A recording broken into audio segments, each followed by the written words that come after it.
Otuma alatola mahinalale hinalale ye yaba dongol marile andi anna wala dadam na atakuno nara suna yani anye ba anna wala darina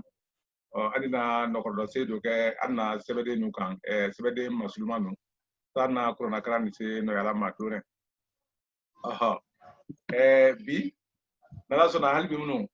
ander ne wala da kala nyamen kan ambena ake teme amena ake teme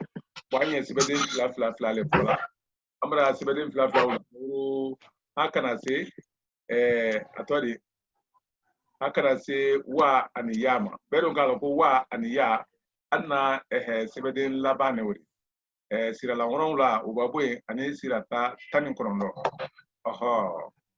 amra ul bela dana la kuma benu fe ko mel nyaala nyame kan an ka kra nyame ka gbe ka fado ka ban fana ka kamasre lu bla yoro ni ndoyam ta ande hakli suro uluma ka ban ka sari am tenen dulu nya pampe ambanko anna sebede mwan worom la krana yalo wa ya dare yadi woro sebede mbere amulo menu te menu yejati la kuma tadi koni ngo jate la kuma talukan la kuma menu jate la kuma tadi kuna te ko la kuma talukan yomi nya suyani yalo aleye la ile manene ale la ile manene di koni ale ma jate nko la kuma talukan bana ngo ba pa ta ja cha da ra sa ba fa ka la ma nya na ha wa ya ani ni bela denen fo ka alusebe koni ante nya suni sebela ante nya suni sebela bo kasrono sebeden la kuma tale oho koni we kangwela sebeden la danen ledi nya foli ye menu nya ida kala na bake ko kofe la fana yalo la na suya do fana e ko mini ye nya men kani bo ale fana ale la yele manene di ale la yele manene di kake nadi oho bo kramo sunu na tuya jide kala ma kusube bo ni amana sebenya kuda nyini la yele manena kake nadi oro na jide me ya na kano ani odi besa na jide me ya na kano ani odi besa yomi ni ko se ka ko na okoro le ka ko mba oho na okoro le ka ko mba kasron iba ka fula na ko na muru yalo okoro de ka ko inale murudi kaswa no be fula nyakle bo ila ko na bo wala na fanta o na kadisa yalo okoro ko mba kadisa oho ko ni ka ko na muru okoro de ka ko iba muru okoro to di fefe oro alilahi le maneno dimba lahi le maneno ka kenadi adabona kamale sa na woloso wo oni na jire kana pasanyondo o kuso ambane anna sebedin mwanu worom la okrana oro diabu ya fuka alufuna krane ani aluyena la kumenla kanede lamba ko la sudo linye la meni yekungudundi na so nansira kangwero la meni yekungudundi ani sekla wulu kalama o ko la meni yetodi ale kanede la tesla wulu yela manade oho ikomi sen moyi la fe meno yala o tole ka ko lalang wala la fe o ni ko ka foko la fe o ko le ele jide la men ka fefe wole to ka foko la fe lamaro alungono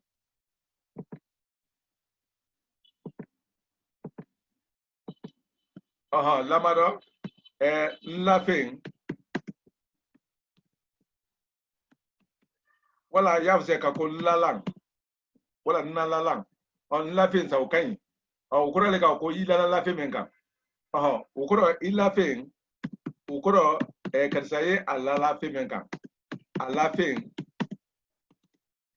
o ko karsaye ala la fe men ka fana ko ni ko ka fo ko mbulo fe yomi yavse ka ko na fe o ko fe me mbulo o iba ke wo ita fra ila ka ko ila fe o ko lani ni fe ni tendala nyo ade kamaso lani taya lani di yoro ni noya lani taya lani di yoro noya ale lale kene nadi ya muna kamaso nko nanye bo ani alafin alafin ofra alafin urike nyasuninka muna kamaso lani uye taya lani di ya kuni ladoni uye moyi lala femenka utolori bo lafin la mo lala ni krodi ukoro utesila yele mana nya susuma bo we lale di kodoma o kodi atodi mente ladi we lale di kodoma sise ni fana lale di kodoma fa sai ko ni kana de lan ko nai wala adi yele ma ko so anya flam ko an la fe ko do anye an la la femeno anye an la la femeno urani sika anja ndoro oro lani we taya lani di wole yele mana kuna kodo nyo tolu mutusa men yele mana oro wole ye yadi ikomi sizen anya fomgala ka ko ila fen ogoro ibulo fen ale kele wole fanaye ikafeni ani iya fen kuni nangala trosi angongo lani wole yele mana kake anna feni ni ko la crosi bo anka fen yalon yele mani ko ndoro kuni ni ya fodro ka ko anya fen iko mi yaye utuma ofuna dike nyaade ka ko anya fen ibaye woro ni ani doni wole sebe se la kuma taludi men mafra sebe sunkan kuni anye Allah barla woro segam senani na wole nya fola andi se ka an hakli toro kuni ko me amra ba o bela de na mtusa tise raflane wati jonala ara kelene faida uletre ara kelene uletre o korole nigra asbela ka foko furu ningo ka foko furu iko mi kaida fajila ka sari kaida fajila ka asari oye furu anda sibeta tumadula afala mem fana ma ka foko furu afala mem fana ma ka foko furu afala mem fana ma ka foko furu yala o fana yele mana kake ankante o taw mani koni furu meni ikomi ni igra rafla naba ikomi nyanzo go furu anyo ke furu lisa wati junala itre rasu flale sebala rakle nem flale sebala rakle nem fla ka o sebe utuma ka ubla ka ko furu woli tre sebala wati junala koni kramosu na do baro ka rafla nen nada akama ka sebe ka ko furu a furu ko so rafla neni a labarla yoro mendo ani na se odulma sise bawo kuma te dam na la rakle ne mantara kuma rafla ne anna toto te men dam na arama ni ka men dam na arama dron afoko ngote ko woli kane yo me anya fde go rajaba kamazo rajab lodi wala rahman mansa arrahman anyi da amba ko fula franka sebe dengule kon anya sandi sabe ko arrahman mansa arrahman sizen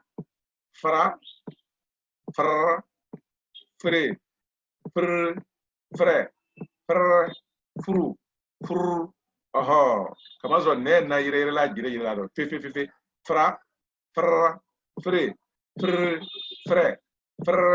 furu sere bri komi ki bori anya jire ma isente la ko kata wole ka ibori br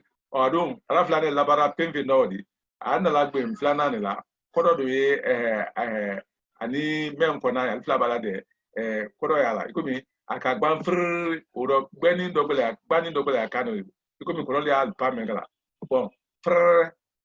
yalon tongosa kalite doli wala tongosa sudule ikomi ton vrai que na nyondo le femulu ani gbani femulu ulu banga mo e manga ne mena ba aka gban fr bek magale ko fr anya fr la bala anya la bala ni una nyondo disen saka kuma dodo benwuro ako ko nka sere ye nyalale ukoro tenga muluma demzona men ko ni demzona men baji le fana ye krefeni bo bone ba ko nka sere ye nyalale ukoro ka ye dogo ya buluma sikaro ko tere ndo mabisiki fana nka mabele ya aye ko akana wa bala nga magbele aye ko akana wa bala nko bagbene ne system na fara ko bagbene ukoro le ko ba fane ukoro le ka ko ba fane gbeli be korote ka fo ko gbe mane ikomi ndono kenne nya menka muna kamazro ni ngose ka fo ya agbeduma ukoro ya duma ni julute ukoro ina wodi duma ni julute ya agbedumro ukoso afala wodi jire maka fo ko gbe ko di manenga men yo la barla bake wole man ne jula jamana ndi wole wodi to fala nyabre ma fefe ka fo ko gbe tolu baka fala mtu ka fo ko ya agbeduma ukoro ko ya duma ni julute ukoro wodi jire fefe oro gbe koro dole mem fana ni nono kenne kama u fana yi gbe ni o wole gbe jire di wati jula gbe jire fana koro yi kenedi ikomi nko gbe temulo ni ala si rome okoro ko kene temulo na ala si rome ko ni gbe do meni okoro ko ji menen kata oro ba gbe na ni tisem wole be ko atada uru fubala okoro amanela kuma kana men awura uru anya fele dronka rafla na bara anna kumaro awura uru fo bala ka abori fo bakana madawma abori mentole wona aseye aka ala dirki wule bo okoro ala dirki wule jire dirki metra kana dirki wule no da ko bo abe jido tin dron atodaro kake yo jijira ba momina kama zoro mandengal la jatiro anna jatiro kafoko jijira ko oye momina lale ko ni ko joni bra jijira e mo sitron la folie ko abra jijira e ko yalo bakunan atodi samia donna watu la ji fanga la la nyajire jirema fanga la woro memma musa namuna halni kusangara namuna ne ji fanga ka boyma akagbele kelen ka ukaga ko amori fana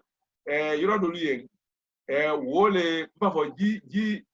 sila le ba kono men wala kuna bola fangbere fe dalal do amante tengel ni yoro bure ni fe tolla bo yoro suwolu wo suwolu ba fa okoro ba ji jira ne ajira jira wo wolla ko wayi kuna bo fraul ni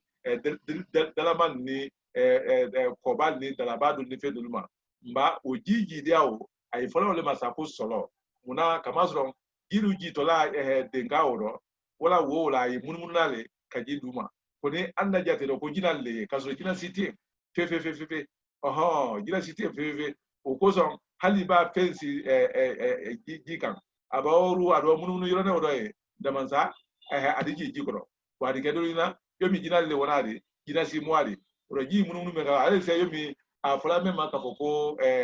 iko mi dana fa iko mi lababo me nyala ko yoro di finga menu kala mulo anna nyenu kono nyenga buda mamenu eba la fajira jiba ka jila awu la ko otuma mununu nale ka jiko ali jira wo yela ma solo fana le nyanen kele wolema rodi dina ki siri jima jido wati wala okoro ni jila wo yo mwadi on solo finga wo wadi tuma shama jibo adi awole mununu na yoro wole na ma se jila wo la obaka jida tangin tuni kala bokenema koni atebo yoro wala mini noy akala wala yimi jila bramna kala mandi kasal mala mandi ji mununu me kala yoro do wala kala atusla wala yoro de janto no kodo dono ya kene ka raflane kenya mene ra drone tunyona sebeligbero ukoro nanye nko sebeligbero itena nala sebede su kelem flash tune la inyona pampa ngoro nanye nko sebeligbero nango nko sebeligbe anka yema nemfuru bakan sebetumale ma kwao uma kote sebede flane na pampa fora flane nkele muna kamazro ne la irere la da alido anyajire girema oro ko sebeligbero na ko sebeligbe ma nemfuru bakan sebedo nkan olema kwa ole serialu do ara sebede be kelen na male fo rakle ne yen ofna flane yen bawo irikale ba ra irikale fola afoyiro ludo koro amba ke ra flane fola anyera semane fola ende ikomi nga mafle furu wala ka nokono wuru wala menaye furu wala ka pam furu kata onyama ora ko ba ko ra ko irikale fola afoyiro ludo ne na irere do kadawu sebeli kurunduna fila petrone nono la uro koke irika ulu koida lani okoro nko sebeli seria na mune kala ara flanen ara la sia me odi ka ko fur wala pr wala fr nko sariya na ara fila dɔrɔn ani ole jateminɛ la ka ra tɔlu kɔyira kamasɔrɔ an na kan sariya dɔ fɛn siya daminɛ la fila le ma o rɔ i b'a fila fɔ i na jama le fɔla o de fan bɛɛ o kosɔn ka fɛn la kudukudu an ye kudukudu fɔla ka dan kudu k'o fɔ suɲɛ fila ji bɔn yɛrɛ yugu an b'a ko fɛn fɔla an y'o bɛɛ fɔla fila le k'a sɔrɔ n'o o kɛ tuma a tɛ dan o ma a siyara o bɛɛ de o rɔ kan sariya o yela le ka dan fila pe ma sɛbɛnni sariya dɔ yomi fada fili ani fɛrɛ ani furufuru ani basi ka taa o ɲa o kosɔn sɛbɛnni sariya fana na ara fila dɔrɔn de sɛbɛnna o rɔ bon kumasogo ɲinu ko kɛta si tɛ danna senya kelen ma min kɛ fo ko yirika kan nɔ a ma se la o le rɔ o ye kɛ yirika o bɛɛ la kɛli fɔnɛ de nba ne na yɛrɛ o kɔrɔ ara fila nɛ siyamanba o sɛbɛ to nɛ ara filanɛ ma wele dɔ nin ɲa o kɔrɔ ara kelen nɛ filanɛ ma nin ɲa o la o kɔrɔ ara fɔ ɲa siyara ɲa susuma ye fila pere sɛbɛ la ka tun jamaya ye daminɛ la filale ma nko dɔ a bɛ ban o rɔ ara filanɛ bɔn tɛ o kɔrɔ ara filanɛ bɔ kɔ tɛ mandenkan nko sɛbɛli gbɛ rɔ mandenkan nko sɛbɛli gbɛ rɔ ni ara filanɛ bɔra rɔ sɛbɛden fen tɛ balila pewu sɛbɛden si tiyɛm tun an ye mɛn dugule la balili kɔrɔ le ka a dugule an ye an hakili to kuma tɔnɔma b'ale mɛn de bawo a bɛ ɲini ka tunu an na kan dɔ bɔn i b'a fɔ k'a fɔ dugule ye mun de di mɔgɔ si tɛna la dugule fɔli ɲɛ ka ɲa o rɔ ka fɛn bali o kɔrɔ ka fɛn dugule ko ni a b'a kɛ kɔnɔra de o y'a ta kuma wɛrɛ de komi an y'a fɔ ko nabali wala tabali wala fɔbali haman tɛ malobali ko ni ale bali wo mɛ ɲɛ kɔnɔra de o de o b'a kɛ n ko dɔ kumaden na kɔrɔ fila le o bɛɛ la an na kan fan bɛɛ i komi malobali o kɔrɔ le mɛn tɛ mali a la kelen wala malo tɛna mɛn sɔrɔ na k'a sabu kɛ a la kan kelen tiya de nabali o kɔrɔ le mɛn ma tɛrɛ nali lɔ o fana nabali mɛn tɛrɛ nala fefefe tabali mɛn ma tɛrɛ tali lɔ tabali mɛn tɛ ta la fefefe o rɔ bali o fana kɔrɔ fila le waati bɛɛ ko ni bali sinɛ a kelen na o kɔrɔ le ko dugulu nba fo kuma mɛnu gbenko ɲatɛ gbɛrɛ bakɛ a bɛra sirati la ko fo kuma mɛnu gbenko ɲatɛ gbɛrɛ bakɛ nalimu kumaden sɛbɛ gbolu di kamasɔrɔ kumaden sɛbɛ gbolu wulu gben dana tɛ tɛ yo min k'a fɔ sɛ ko wala k'a fɔ sɛ haman tɛ k'a fɔ sɛ ko sibɔli o ni a ɲɔndɔlu olu fɛn fɛn olu gbenko la tɛ tɛ ɲa susuma i komi olu gbenko la tɛ tɛ o kɔrɔ le k'a fɔ ko fɛn olu tun kojuya ma ye ɲɔgɔn na ka siyaya o la kalan tɛ danfara bɔ sɔrɔ na ɲɔgɔn tɛ i komi ele sibɔli ka se ko yalɔ i b'o tun ɲɔgɔn na hali a gbenko ɲabɔnen tɛ bɔn o b'a kɛ mun de kɛra gben lise tun na ɲɔgɔn na o ye min file fɔ an b'a kɛ file fɔ la sɛ yalɔ file fɔ dɔ an ye mɛn na kɔrɔsila file fɔ ni file fɛ dɔ tuma siyaman o ye fa ni hali de o ye fa ani hali de o kosɔn file fɔ ye sɛbɛla hala tuma siyaman bɔn hali jato file fɔ ni file fɛ tɛ kelen de file fɔ ani file fɛ i b'a file ta ka a lɔ i da la ka fɔɲɔ fɛ a kɔnɔ o le ye file fɔ de yo min ka bala fɔ yo min ka jenbe fɔ yo min ka taman fɔ yo min ka kɔni fɔ kɔni ele jira le ye fɔɲɔ labɔ i da la sa ka mankan bɔ o le ye file fɛ de ani bɔrɔ sɔsɔli i komi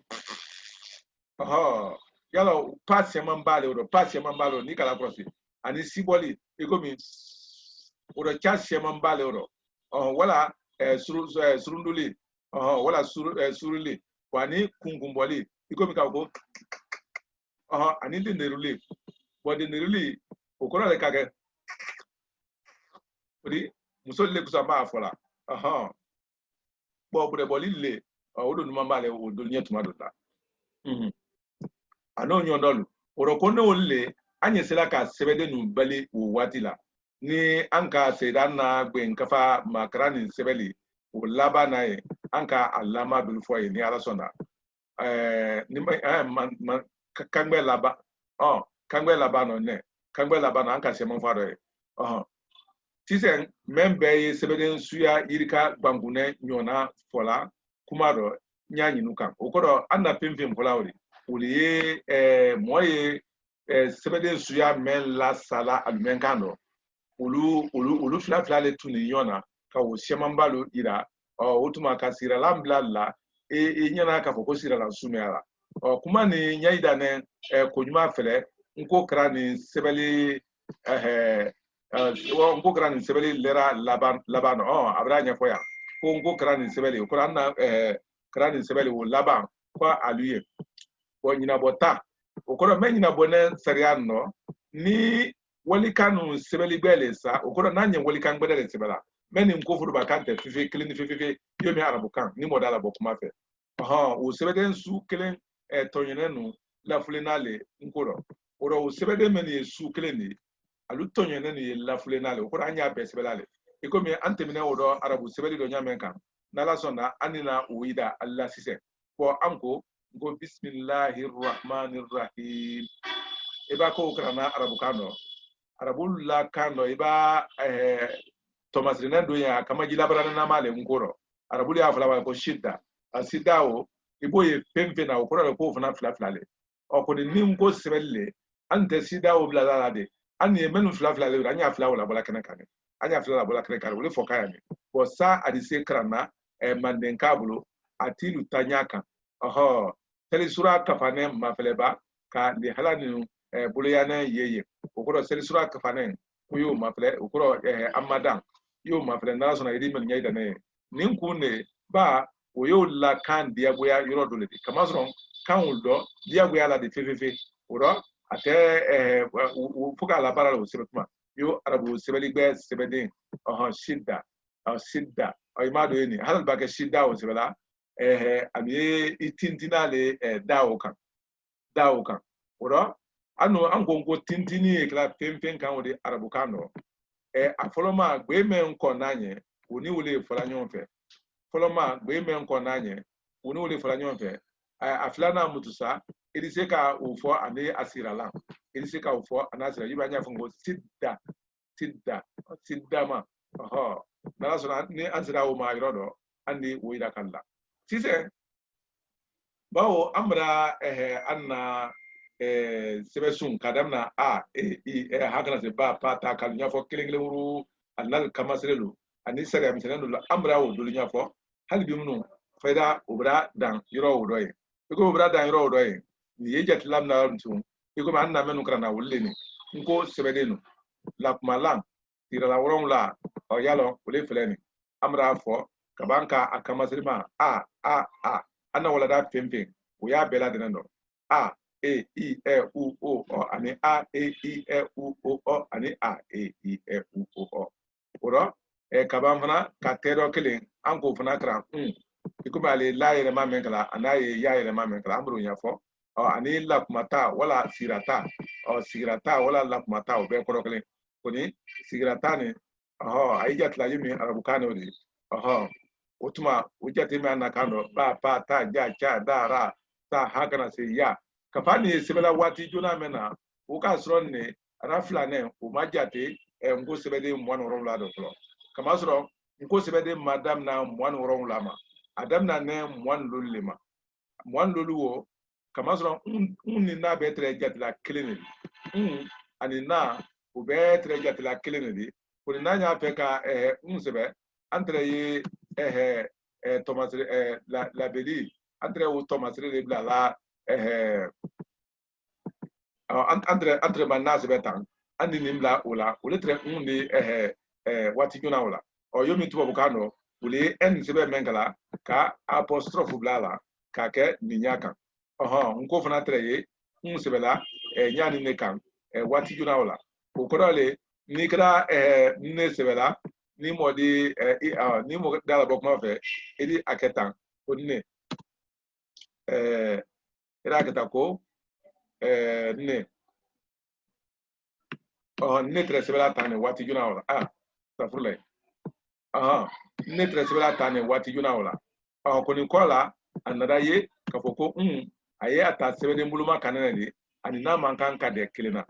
ko son ale do benda ka ake nya sunin kan feu ka ani na bonyoma ka ke atadi adana o koson yani ay ke mon loli akira mon worodi akira mon worodi ara fla ne fana o fana tuntin ara kele inuma ko tumba ke furula itre ye ara fla le sebela ka atunyona iko mi ka foko furu iko mi ka foko itre furu sebela tane o kodo ka ara fla sebe ka atunyona koni o fana na baro bawo anglais na kante nyani ngam to français la kando aye ka foko w muna kamazron v fla le tunyona ka ufo ukoso na fraka ko o fla le tunyona ko ne anglais ta okoko w pro ko u fla le tunyona bo awuri na tene oro anta te w di anta te w di anta e rafla ne bo wole na ne kala di ni yasuninga kamazron amanzia menge an la kando wole na kala anka amabunya kaka tadi kurafla ne amanzia menge français do wala anglais do ufana ka mabunya wole do kaka tadi koni akasi arabu men do belebele ke muna kamazron arabu la consonne wala ala la mata mwan sei abela denen flafla ya arabu kando abe flafla ya do abela denen flafla ya do wole akala bawo akasi akujwa alina adabola akama wole do eka masire do ladan obla ala lamado salemeni koni ni sa ni kra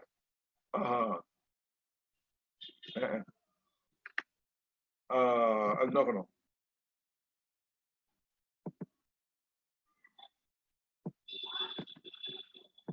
sale odi ni kra finger blala la dron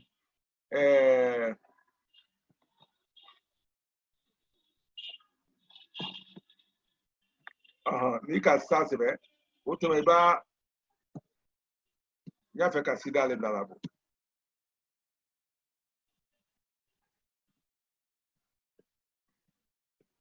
o kana tunu made akara nya susu masa al no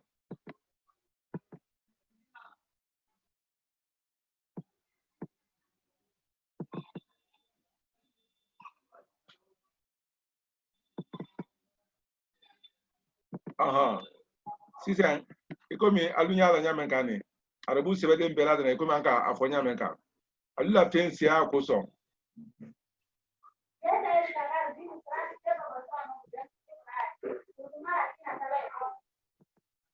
Allah sebeden kilin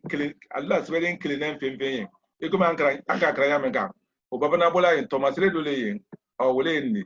Thomas Rewo ale kama jila barane malama nkuro ale wole bela la sebeden kilin na bela yomi alunya na nyamen kani yomi alunya ni na nyamen kani iba ni femfe na okoro ko flale iba ye femfe na okoro ko flale oro anyanta la kramo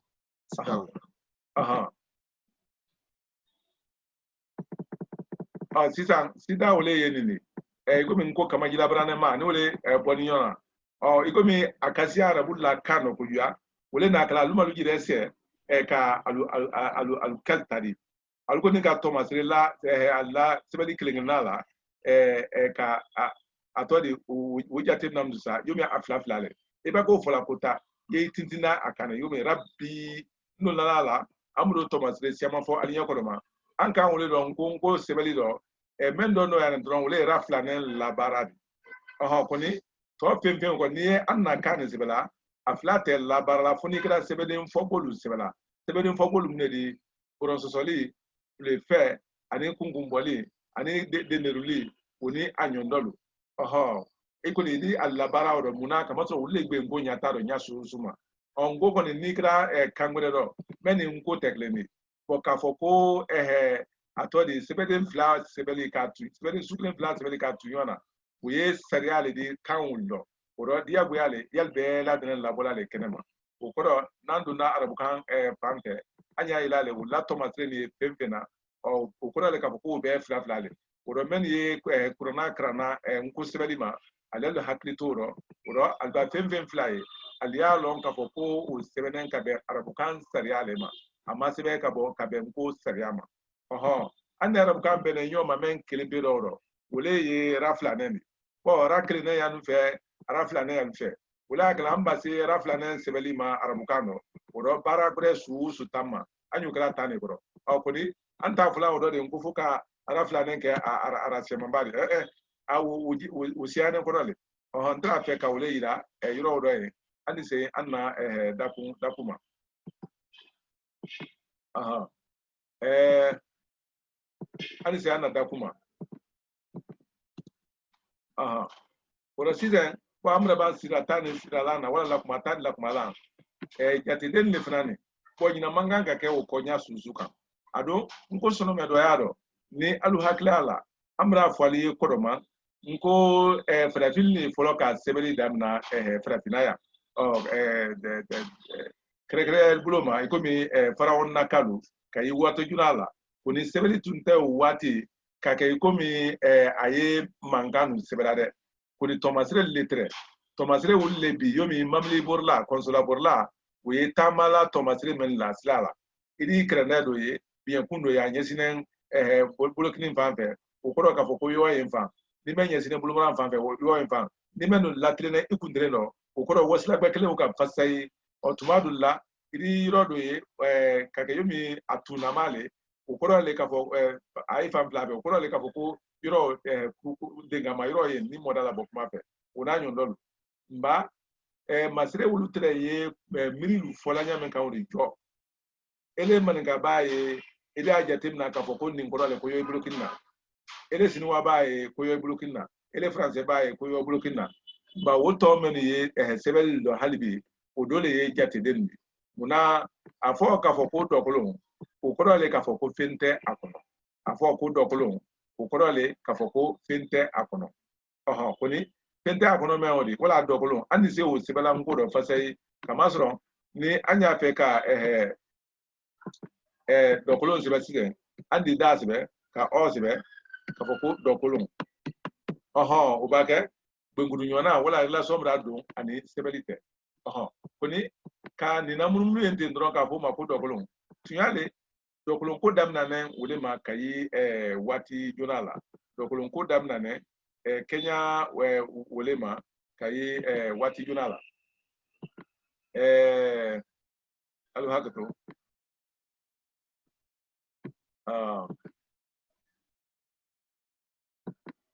dokolo ko damna ne Kenya wole ma kayi wati jonala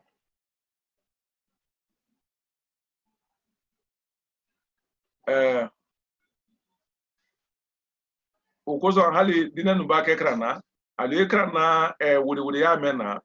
wule nyaida kalalla alu hakato anna dinen kran fe meya otuma we men idala okunyaro sa dineni dokolon konyaye ani sa ambedi dokolon konyaye we munedi lonna le men kalama sei dama ne meni foi te sei no blokina sei no ukozo udokolone ikomi udokolone mbainya udokolo mena jo tintani ndo bene odo kori do bene odo ka foko foi taro oho koni doni ni ga mafle sayra kele ya kono wala tamate dengele ya kono o doni flayo kono sabay doni kono nani doni kono mbani ndokolo men ken jo wala na kala kori nani blane ndron ka foko udokolo ne andi a hakli toro oro dokolo ko mriale odi kuna fo men kala ambulo sa ka foko foi anga na kumanya udobe ka fo zero ma ko foi tede o foi te penyire yile kamasron alle ye atodi kelen kala tani muna bawo ni ka ninketan afo ka fo ko tan ye bila kalu damnale de ka fo ko tan o ko do me kelen ka tunyo na ha kata se kono no ma ka iba kelen fra o kan dron atike bulo ko inen da fanen tani o sisen tan o ye bila kalu folomale oro bila kalu foloma ni o ka yanta o ko do yiro ni udibla dandola kalu noro oro ale do ko lo to o me ni kelen blada to na o to abage tan kelen ni ay kambe do tene o ni fla blada ya ke tan fla di ni saba bila da rike tan sabadi ko halbi munu yamfana o yijatila dokolo ya ni ka dokolo sebe ya halbi munu sabale ko ni ka kelim bila ya adike tan sabadi ni ka fila bila adike mon sabadi ka tawo nya oro dokolo anya jija kan kuma ya do biaro ka to ka fo ko dokolo an kana fo ko foi wala fu ka fo ko foi wala fu ba ande na wole fola menu bo fo olu kan krani le hala doli altewle kala ma pake oro doni fila saba nani lolu woro romla tei konondo oro be jija ka ke menu kala ma anna sebeden krana nu fe an ka menu nyai daka anna krangmeni kuma den damna fanwundo ni mayina oro andi se laima ka mafle oho anna membe kilen 70 kramo kilen 70 manne ba krango ta je kilen yilale ni che aha ni che kozwe mba oro siden anna menu krana odi ni kan na ye famfam yalon kafoko na jire le mende ni kan ni mfana ye famfam yalon kafoko na le folibuluma ko ni sariya buluma kelentede bo kanade la ye la me yere mana woleni kuna kuni ndise folama ko na aha ni fana nya jire le mende nya eko mi nya kse nya de aha kuni ni kan ni mfana ye famfam andi se nya fola ama ko ni ukorote ko nya jire le muna kamasron yale yele manen kakadi wala andi sa flam fa ko nga ni mandem furu bakan tintane kono oho kamason akay yale manen kakay nyaadi ay fula o ma fana ka fa ko nga oho kuni ni do na kangbele kono nyaani nga te kilini meno fefefe yo mi maraka kan bo maraka kano nyaay fasai asira la ayi kuma den fansema wo nga fana yi fefefe katafe o kuni ngoro kanade lamba kon yaanye asila kala nyaadi asila kala ngafna de anye wole fola amna kuma do zoko ko nyafuye ani ngafuye oho ani a hatlitoro almanka tari abuluma okoro nani na meni ani nya meni boko foli buluma alukakan koni tari abuluma palmankan woku ne bawo kurundu kuma de menu ye damna la sebede la wala yama kunguru kuma de alu hakato kama so ni ya wati ni ya telale mo ma kan gbe krampulo kuma den su ya dulle men to ko kunguru ngoni muna kama so alte tori ni ngongo to feni ye wele la mena e ko mi ka se ko mamadi burama ani yiri o ha ni nisi ani muru ni feni oro feni ye killa fe mena odi wole to ko to o korole kuma den dulle to te mangutu te busulante kuma subote kalate edo inikalite dogolalité kantoute kama so bela dana kuma den dana tene ni fefe koni kungurunu aduye kuma torledi mente fabuna aludana yomi nim gosi anka fonko ilamuru wala ikamuru wala nyafse ka fonko iyamuru ka woni la woni yawo ka fo inde ka fonko la iki bang la o korobole le fola koni ateta la fola iro do bo ni ka fose ka ko ka ateta la fola iro do ni ku fana ka ko ya ateta la fola iro do koni ka lon ka foko ayemo ni bulu fe bla la nyoma ko mi ila muru ila nisi ila driki foni abla kumaro ma kuma den femfe na Kenya ka wolle to sa ko kungudum men ko rota nyaila aludana ko rota famna adana ma o kungudum wolle ba Canada ba kon wolle wala ka kon wolle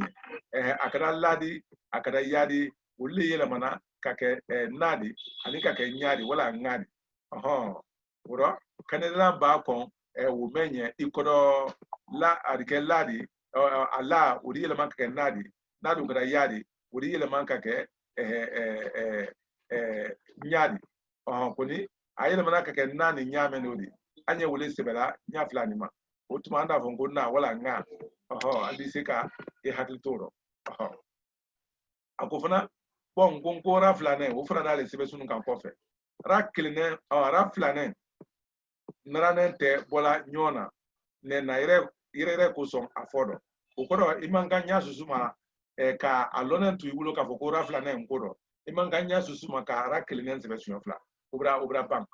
otre eklale ka kon ara flanen la bolinye kuni ko ara flanen bra na ka bank oro anyera kelinen sebe ko fla anyo dabla pew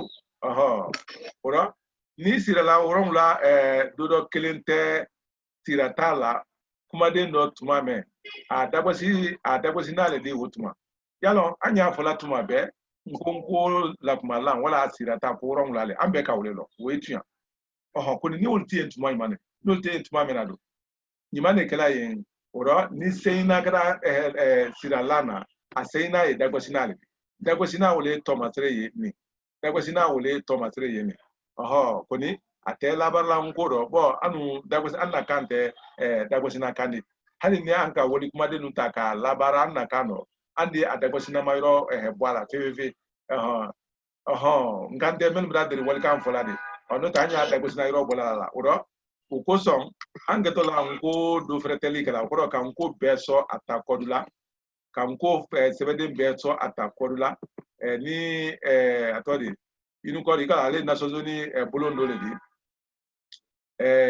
wati la anka sirala oron la sebe a e i e u o bona yi anka mune tun la wole kene dagosi di kama so dagosi na o alele sirala no oron la nani na kadai o ko sirala la matan la kolon kuma tema wole kan ka je tai komi dagosi na o ko fem du sa ni baboyin ane untun la kuni ni nko sebeli jirele utuma unne droye tuna ola muna kamasro afona le male kafoko tero a e i e u o kabanka so ko kamasro amma dagwasi na jate naye muna kamasro wote ko sirde ni fefe kuna ntenya ko na manya woli ka nsebe ko komi kamasuna ko lanyini nyamenka bo filime na woli kan tolu sura ma mo tolu jatemna woli na kala kamure tolu sebe gbere na alto woli na kala hali kam ko musa mayele mane arabu sebe do kage kanga musa di kasro kan ko musa ko terminale kasro kanga tiempo ani fana woli na bori man nen to yele mana arabu sebe do kage ramadana di dado gide da ko birimi di wala pour muduni we arabu sebe do ko arabu kanana cité se o nyaela kenya o ka foni kan ko kran sida nya jonyolo no te ba o kram dro ita ko ramadana wala brimidi wala bumudu ko ni ko le ya ila mola ko afonya brele bori mandeni ko hali ba bori mandeni se ba rabukan do bi ni mazira adi kram ko ramadana ni brimidi ni akolo ko sira la woron lalu ko ya tuma ko da ko sinale kuma den tema ni kuma den tema la ko ni haketo ani alatu na sebenen kana de wosira la ka alke bratade bo muna kala nko na ale la barala sebeli tema ale la barala ne sebeli tema le bo ni ko siden ka foko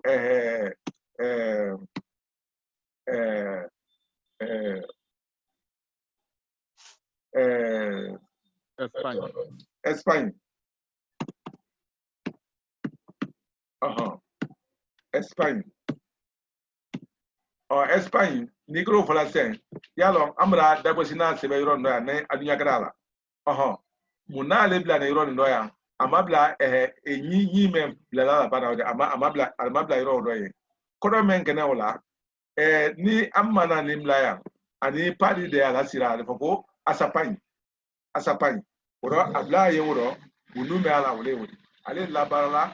kuma den temale kuni ni kuma den labane atensebela wole fokan yoro noni bedi haklito yoro oro ni momen kala ko na karma ilo la krosi ko ni amana ni labara yoro utuma men na to ako ani odi de ala sira do gara dron kuma fonya litie ado sebeli mala wole ma akodo ko nka ni adakwasina ye kuma den labane la kafoko aye alabana fefe masirite bla laola yomi ana experience wala nyame kan odi amma fe bla nyi wo ko fe agbara ndi tote kwa andi agbara ngba tote dakwasina tebe ya mande furuba kano okoro dakwasina odo ya koju anna kano kage yo attain ukoso ajete na yima attain fefe wole na akela amake ata sirala mbuluma kanani amma ajete wole do fefe kake ata sirala mbuluma kanani oro ni ambrase yiro odo e nala sonda tini andi anna wala ni damna yiro ni ma ni ala sonda koni yani anyi wa folo alibi antunka afoli ko andi anna tebeden kranenu andi do masiando aha yalo ango ali ko do banko andi arabulu bene tebeden arabulla sebede ye sebede moine senedi men jatene kuna simadi officiel o note ni ka be yire ke ka kinyoka awala le fo bisaba awala le fo bisaba o ko ni muna la sila bisaba ro ko sebede nkele nuli sebenya flani sabalolla e komi ni anka arabulla a jatina system ni anka arabulla a jatina system ni a o sebela nyasiama ne ma nkan agbele ma lamaro eba aketan o we adoledi alo hakto aha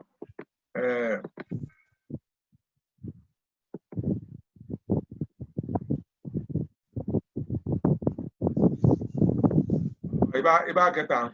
we asu adoledi kasro ibna atebola gbero aha go eba ningetan ye asu adoledi o kasro watine ngele wala ni ka ningetan ibna ye asu adoledi o kala kamfana ni ka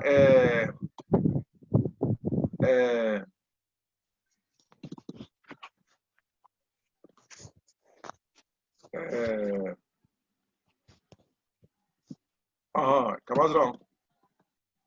ayibla la wafana la kake adi wodo yimimi ayibla la wafana la kake adi alo hakto nye sebede wala mena wole nya bala done koni aye suya irikadi ni adoledi andi bafana ka arabulla wa sebe bo kabanka kuduneni nke ala ufana di jatimna ikomi ni mayina wala leni ni mfemveni ni aledi ni mfana jira ye aledi kaba aledi ni mfana ye aledi koni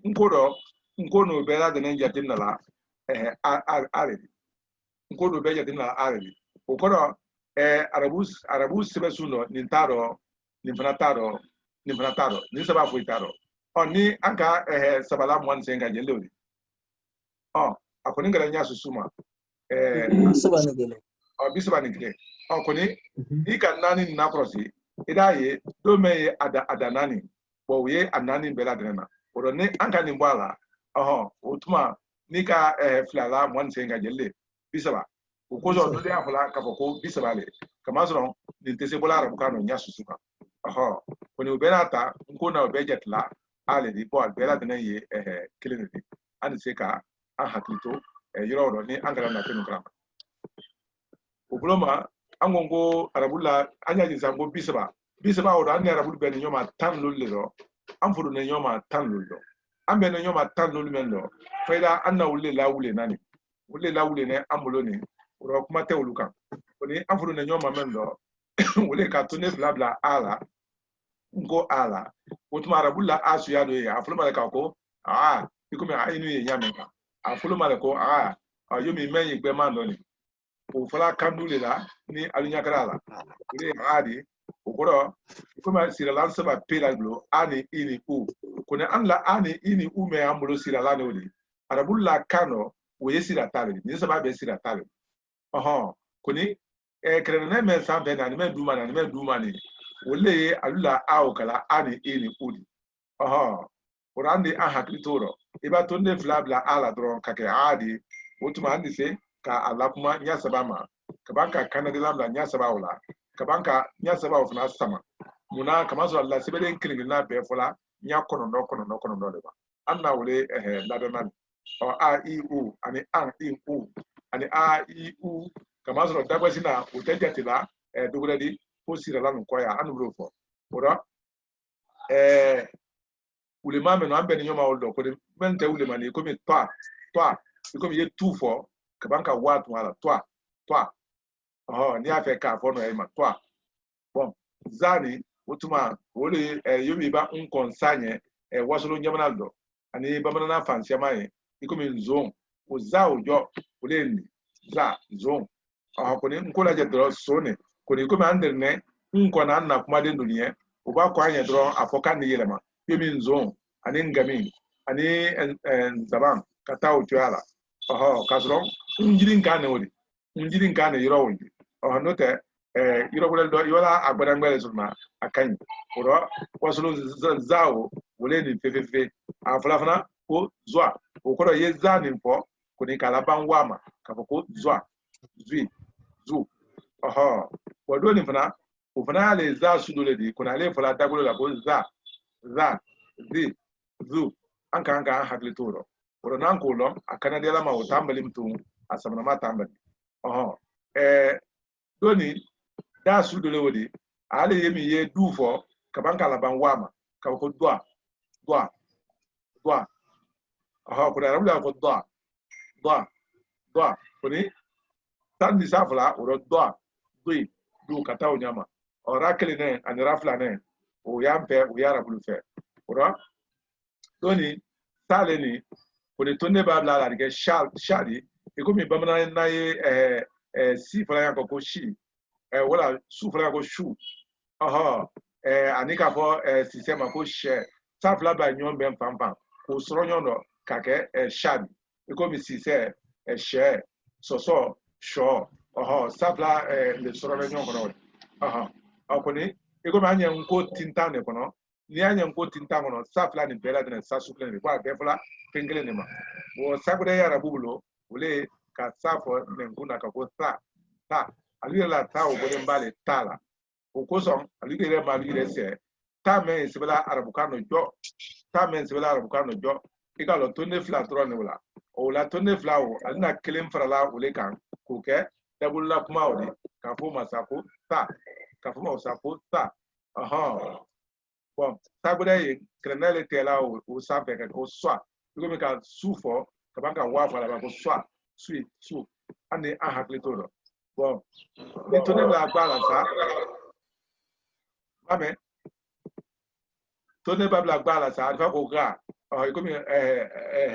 atode Ghana ani Gambia ani ghair magdubi kata unyama ani ahakli toro ora tonne gle babla kala kha bo tonne krene babla de ko ka wala ga rabuli ufla be fala ma basite ka wala ga ube kai ni ko ka ko kamar karo ni ko fana ka ko gamar ko karo ufla be kamar akoni menun fo nyon noro arabukano wa we fili Dubai kwa fo ko ka ko kalbu ko dole ka fo wulu ko ni ko kalbu ko dole ka fo sonome o yalo o teka ja nyona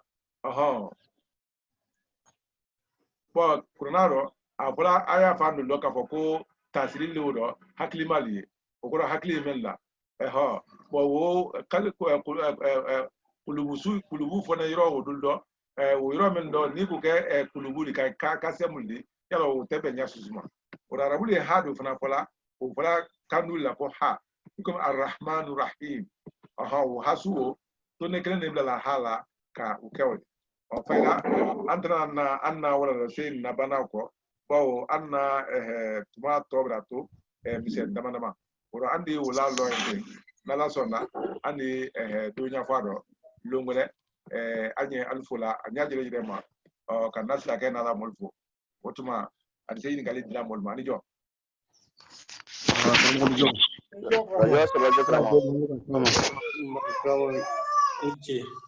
makibo Kramo. namu Ika kramen ganga ya kotunya sebeni kusere. Na amala bara kasro motoli. Kasro motoli ote ika lamra fo ni furuba to tara ka labara kle ya to dakuno afuruba to ya wole tola ala utetanari wule nyina botaldi yomi anya fo men kala dolu mango bala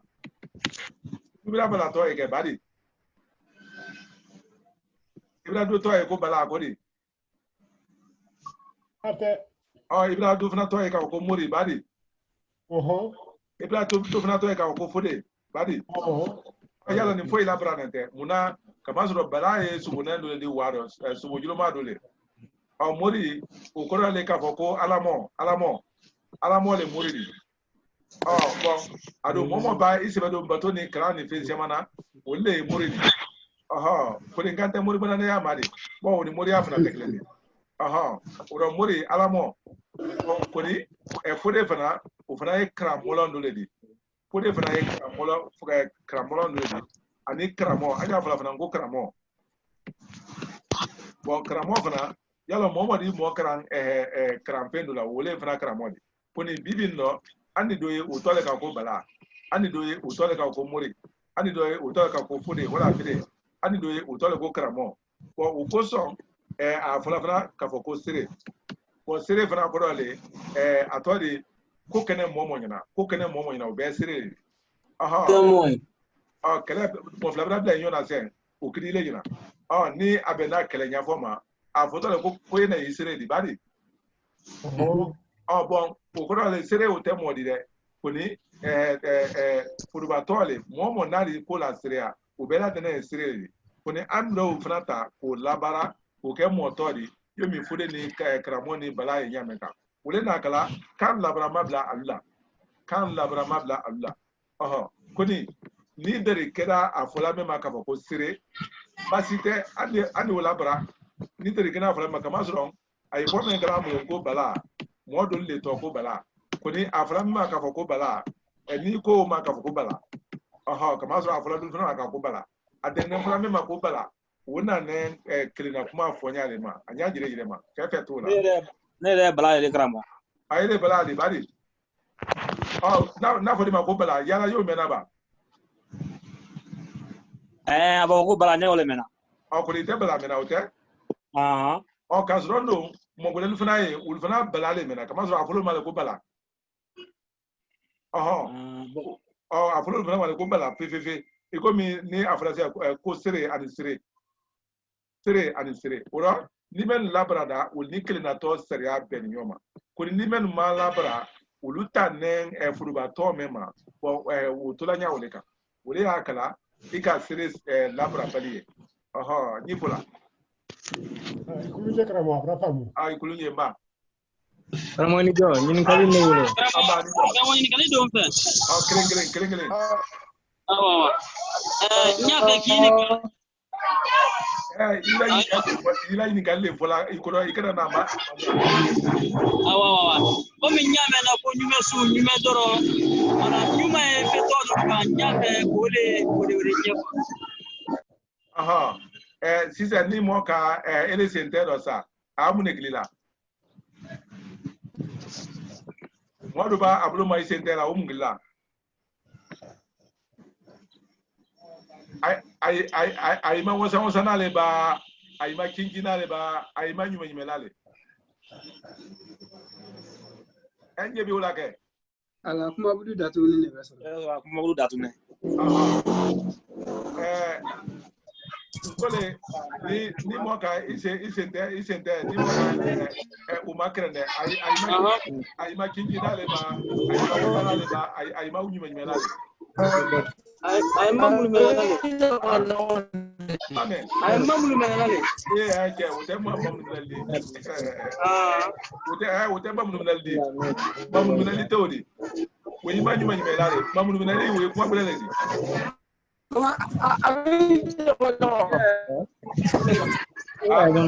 aturu malota na brada ko nyume ko rale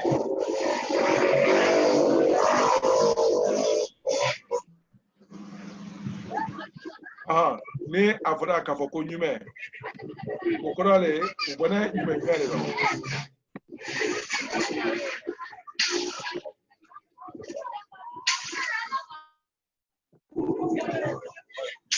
ntido makana bra elanya manga menti fe idoja yi ila kuma budu datu na afra ko ka mo ma nyume o ko le ni ka mo yoro men ye fen so bila juna ni ki ma wala tron o ba ke a fene mo nan do le fari a fala ma ka ko fronyo o le alla ma mala ko fronyo o le do ye Quran sunni nyume sunni Kamoye nyume ke nyuma ide aha ko se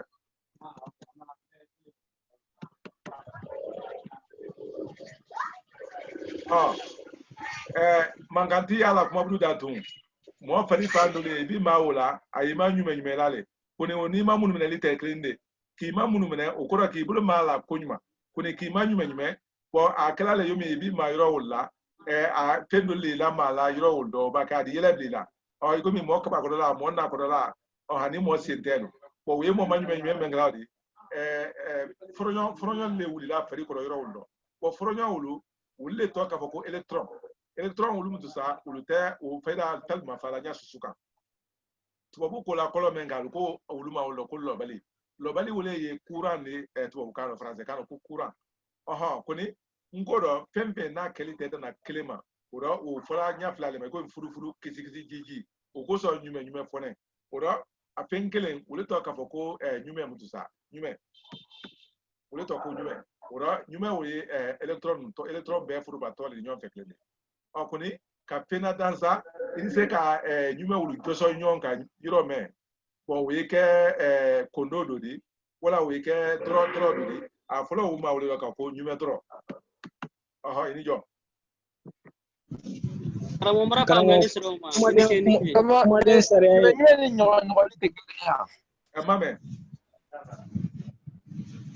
Mame.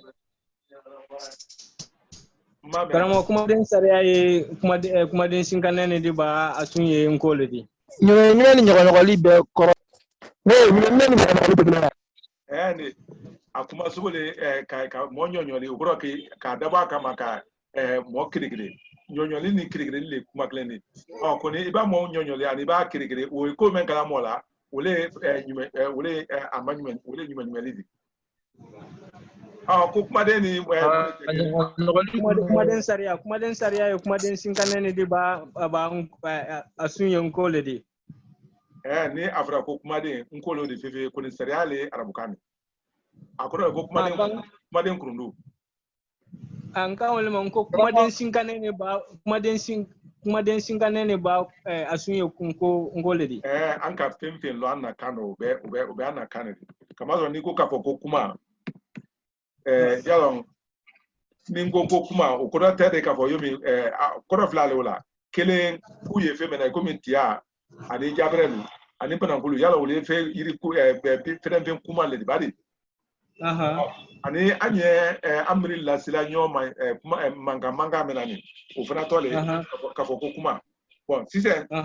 de men ye frala kanwde ale si c'est ni ko ka ko den ko mi karsa denge iko ni ka wolo badi karsa denge ramo denge broma denge oro den deni moy baya fola wole ro o ha ko ni ka den la bara yoro bre deni moy baya temeno o ko le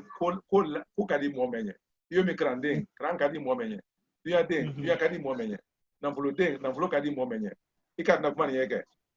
o yekile den ko do lori den ko do le fraye ka fo ko atori ado kadi kudungelen yo mi to fa den ko brigiden ko brigido kadi kunguru dengelen bo ro na fro ko kuma den ko le anye kuma la kuma membela den no o dengelen anaka ne wali kante nka ila kuma da ko ate nko alkanyamante saria buluma mune kam itulumalo nkole ne afoda kafoko na we na jire de yo me nya afo kafoko na yalo na ogoro le kafoko mba bari ise koni ani se kafoko na ngon namru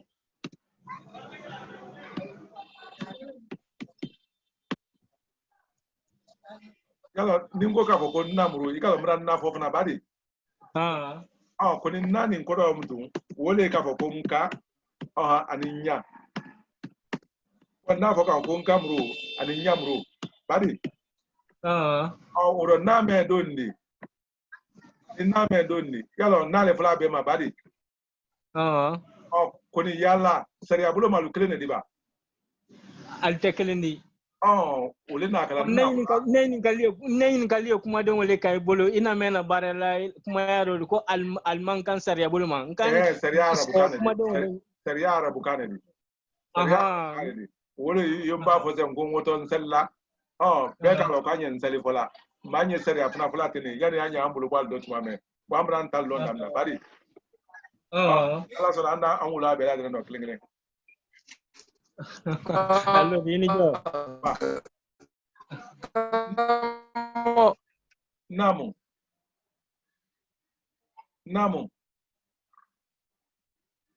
endolotila